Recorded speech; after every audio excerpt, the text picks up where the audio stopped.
Nagmamadaling umaga. That time check was brought to you by ACS Manufacturing Corporation. ISO certified world-class quality. ACS Santon Plus Herbal Capsule. Ako si Jessa, 25 years old. Dati may leukemia ako. Kasabay sa pag-take ko ng aking mga gamot, ang Santon Plus Herbal Capsule. Ang laking tulong talaga ng Santon Plus. And finally, I'm a leukemia survivor. Santon Plus. Mabibili sa mga butika. Mahalagang paalala, ang Santhone Plus Herbal Capsule ay hindi gamot at hindi pwedeng gamiting panggamot sa anumang uri ng sakit.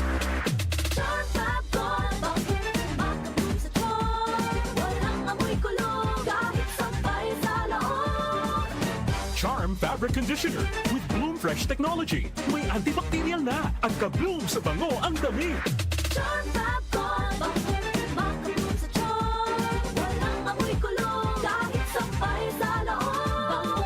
Makabloom sa charm. Charm Fabric Conditioner. Manufactured by ACS Manufacturing Corporation. ISO certified. World-class quality. ACS Higit sa 18,000 posisyon ang pupunan ng sambayanan mula pagka-senador hanggang local officials. Narito ang mga mahahalagang petsa na may kinalaman sa 2025 midterm elections. October 1 hanggang October 8, 2024. Ang paghahain ng Certificate of Candidacy ng mga kandidato. January 12 hanggang June 11, 2025. Ang election at gun ban period. February 11 hanggang May 10, 2025. Ang campaign period sa senatorial at party list candidates. March 28 hanggang May 10, 2025. Ang campaign period para sa House District Lawmaker, Parliamentary, Provincial, City at Municipal officials. April 13 hanggang May 12, 2025. Pagboto ng overseas voters. April 28 hanggang April 30, 2025. Pagboto ng local absentee voters. May 11, 2025. Ipatutupad ang liquor ban. May 12, 2025. Ang mismong araw ng botohan sa Pilipinas. At June 11, 2025. Ang huling araw na paghahain ng Statement of Contributions and Expenditures. Aktibong makiisa sa 2025 midterm elections at maging boses ng pagbabago para sa bagong Pilipinas. Isang paalala mula sa inyong Ultimate News and Music Radio,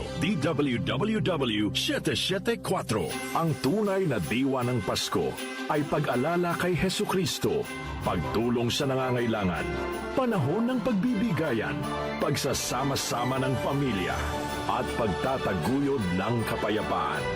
Isang masaya at makabuluhang Pasko mula sa DWWW 774, your ultimate news and music radio.